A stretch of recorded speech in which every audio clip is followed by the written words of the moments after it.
අයිබෝවන් අද අපි කතා කරන්න යන්නේ බෝගන්විලා මල ගැන.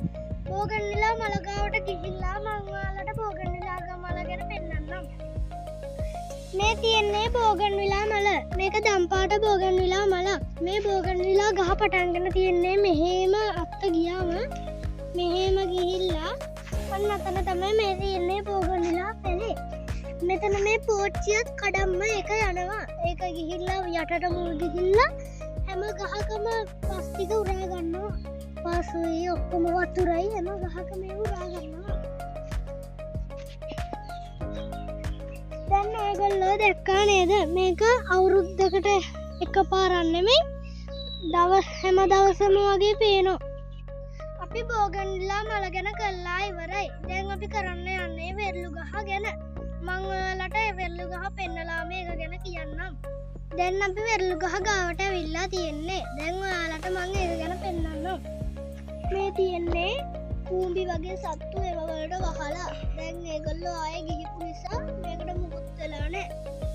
ඒ වුණාට මේක දැන් උස වේගෙන එන්නේ. ගොඩක් බට්ටිච්චෝ එක බට්ටිච්චෙන් මෙතනත් නිදා ගන්න, තවත් බට්ටිච්චෙක් අතන කොනේ අපිට නිදා ගන්න. ඒක නිසා මේ ගහ හොඳට හැදෙනවා. මෙතන කූඩුවක් හදන්න හදලා ඒගොල්ලෝ හැදුවේ නැහැ.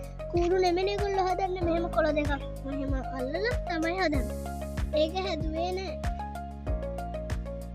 මේ බලන්න ඒක ගොඩක් ලස්සන පැලයක්.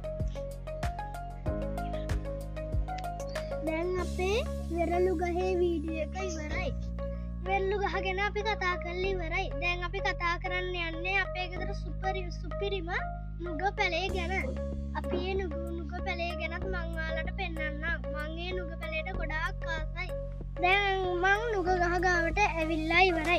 මේ තියෙන්නේ නුග ගහ. මේ තියෙන්නේ ඕකිඩ් ගාව තමයි. ඕකිඩ් තියෙන පැලේ ඇටයක් ඇවිල්ලා තමයි මේක පැල වෙලා තියෙන්නේ. මේක යටින් මුල් ගිහිල්ලා ඔක්කොම ගියාට පස්සේ මේක මේවා කරලා අරගෙන බිම හිටවනවා.